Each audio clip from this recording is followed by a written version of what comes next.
श्री वल्लभाधीश की जय। श्री गुसाई जी परम दयाल की जय। श्याम सुंदर श्री यमुने महाराणी की जय। हरिराय महाप्रभु जी जय। श्री गोकुल नाथ की जय। આજે શ્રીનાથજી બાવાનો પાટોત્સવ છે માવત સાતમ। પાટ એટલે પાટલો અગર આસન, એના ઉપર પ્રતિષ્ઠા એટલે બેસાડોનો ઉત્સવ, તેને પાટોત્સવ કહે છે। આપણા સંપ્રદાયની દ્રષ્ટિએ આ પરિભાષા મર્યાદિત છે। આપણે ત્યાં પ્રભુ અમુક સમય સુધી પોતાનું નિજ સ્થાન છોડી બીજે પધારે, પછી પુનઃ નિજ સ્થાન પર ફરી જે દિવસે પધારે તે દિવસને પાટોત્સવ તરીકે ઓળખવામાં આવે છે। શ્રીનાથજી બાવાના આવા બે પાટોત્સવ તરીકે ઉજવાય છે, માવત સાતમ અને ફાગણ વદ એકમ। ગુસાઈજી એકવાર બહાર ગામ પધાર્યા। ગિરધરજીને ભાવના જાગી કે અમારા સદધરામાં શ્રીજી બાવાને પધરાવીએ। સદધરા એટલે 7 બાળકોના ઘર। એનો એવો પ્રસંગ છે કે દુર્ગાવતી રાણી દ્વારા મથુરામાં સદધરા મકાન સિદ્ધ થયું। પછી કારતક સુદ એકાદશીએ શ્રી ગુસાઈજી ચરણ સર્વલાલનશ્રીઓ સાથે આવી તે મથુરા સદધરામાં પધારી વસવાટ કર્યો। ત્યારે આપ શ્રીએ શ્રીનાથજીની સેવા મોટા લાલન શ્રી ગિરધરજીને સોંપી ગુજરાતના પ્રવાસે વિજય કર્યો।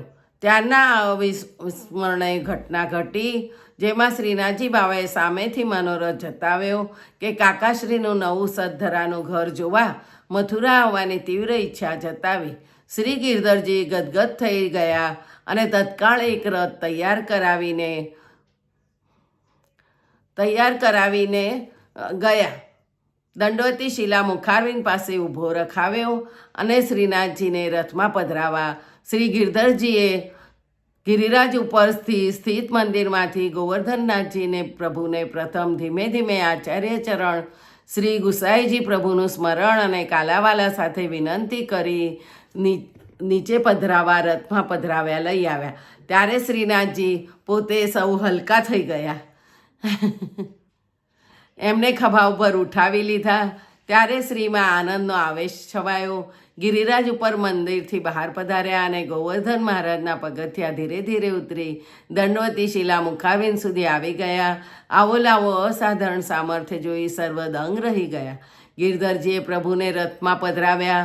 શ્રીનાથજી બાવા ગૂઢવાણી બોલ્યા કે અમારો બીજો તમે જ વહન કરી શકશો, અને ગિરધરજી સ્વયં સારથી રથને બિરાજ્યા અને રથ હંકાર્યો, અને પ્રભુએ કુંભનદાસને વિરહ હસેનું દુઃખ તો વસવસોને વિરહ રસનું દાન દીધાનો સંતોષ પણ હતો। ગિરધરજીનો રથ તુલસીચોરા નામના સ્થળે આવીને ઊભો રહ્યો અને ગુપ્ત રીતે ખાનગીમાં પધરાવવામાં આવ્યા। એકાંત મળતા કોઈને જાણ ન થઈ જાય તે રીતે સદધરાના મકાનની પાછલી ભીતમાં બાખું પાડી ત્યાંથી ભવનમાં લાવી શ્રીનાથજી બાવાને પાટ ઉપર પધરાવ્યા। ત્યારે વલ્લભકુળ વહુજી બેટીજી સેવકો સહિત સૌના આનંદનો પાર ન રહ્યો। વહુજી બેટીજી રાજભોગની સામગ્રી સિદ્ધ કરી રહ્યા હતા। તેમને ખબર મળતા તેઓ ઉતાવળે સેવા છોડી વધાવા દોડી આવ્યા અને વલ્લભકુળના ભાલા પ્રભુ શ્રીનાથજીના ઓવારણા લઈ નજર ઉતારી તત્કાલ ખરમંડા અને ખીરની સામગ્રી સિદ્ધ કરીને ધરાવી। ત્યાંથી માવત સાતમે શ્રીનાથજી બાવાને આ સામગ્રી ધરાવવામાં આવે છે। તે દિવસે શ્રી ગુસાઈજીના પરિવારજનોએ ધામધૂમપૂર્વક શ્રીનાથજીનો પાટોત્સવ ઉજવ્યો અને ત્યાર પછી ફાગણ માસ આવ્યો એટલે પ્રભુ સૌની સાથે મન મૂકીને હોળી ખેલ રમ્યા। ત્યારે કોઈ વહુજીએ ચોળી પહેરી હોય અને સર્વ સમક્ષ શૃંગાર ધારણ કરાયો હોય, તો કોઈ બેટીજી તે બંસી સાથેનો, કોઈ બેટીજી છડી સાથે ખેલવાનો પ્રયત્ન કર્યો હોય। ફગવા આરોગતા શ્રીનાથજી કેળે બાંધેલી પોટલીમાંથી ભાતના રંગો ઉડાડવાની સામસામી પિચકારી ખેંચાઈ। એક વહુજી એ ચાદર ઓઢી લીધી, ત્યારે શ્રીનાથજીએ વહુજીની ચાદર ખેંચી લીધી અને નવેસરથી વહુજીને ઓઢાડતા બોલ્યા, એ ચાદર ऐसे नहीं ऐसे ओढ़नी चाहिए, તાસો સુંદર હું દિશે ઓર મર્યાદા હું રહે। તે પછી બધા વહુજી બેટીજી પણ શ્રીજી બાવા પાસે આવી ચાદર ઓઢવાની રીત શીખ્યા। આજ સુધી તે રીત જળવાઈ રહી છે અને સૌ વધુ આનંદ શ્રી ગિરધરજીને છે કે પ્રભુએ કૃપા કરી ગોવર્ધન સ્થિત મંદિરથી મારા ખભે બિરાજી સદધરા પધારી હોરી ખેલનો આવો લાભ આપી રહ્યા છે, તો પ્રભુને હું ન્યોછાવર કરું। અત્યંત ભાવ વિભોર થઈ જતા અત્યંત ભાવ વિભોર થઈ જતા તે સર્વ કંઈ સમર્પિત કરી દીધું અને પછી પરિવારના પ્રત્યેક સભ્યે પોતપોતાની વસ્તુઓ ભેટ ધરી દીધી. આ સમયે એક બેટીજી ભૂલથી શોભા બેટીજીની સોનાની વાળી રહી ગઈ તો શ્રીનાથજી તે સામેથી માગી લીધી. ફક્ત અંગ પર પહેરેલા વસ્ત્ર સાથે સૌ ઘર બહાર નીકળી ગયા અને સમસ્ત થાવર જંગમ મિલકત શ્રીનાથજીને સમર્પિત કરી દીધી.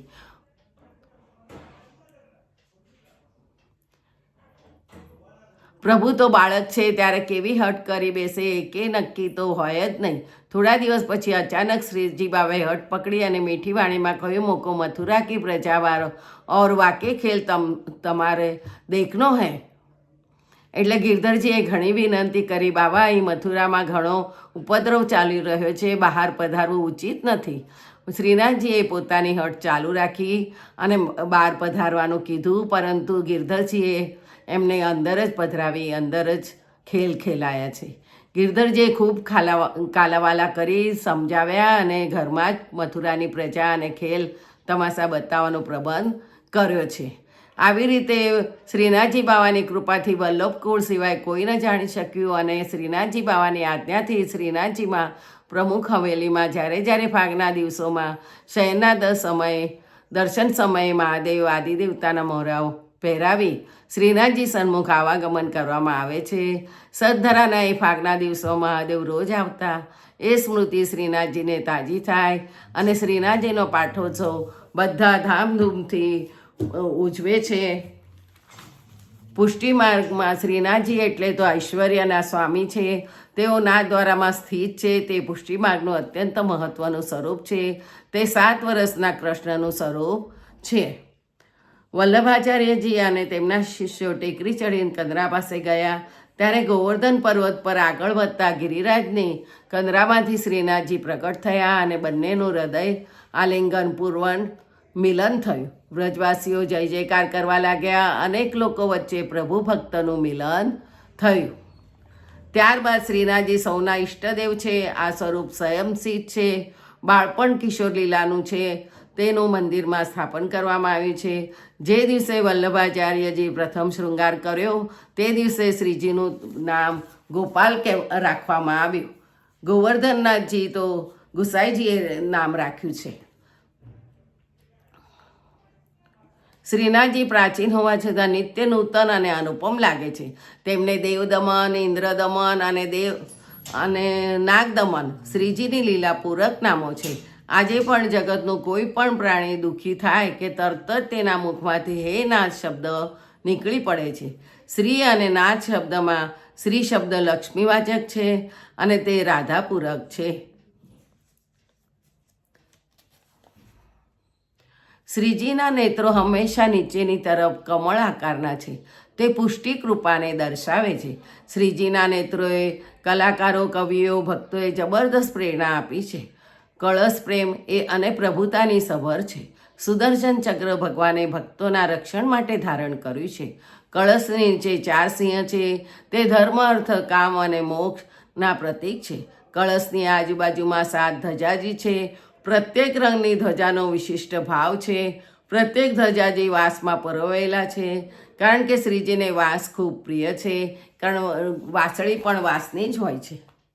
શ્રીનાથજીની મૂર્તિ નહીં પણ સ્વરૂપ કહેવાય છે. શ્રીનાથજીનો પ્રત્યક્ષ દર્શનથી જે ફળ મળે છે તે ફળ તેની શ્રી ધજાજીના દર્શન કરવાથી પણ મળે છે.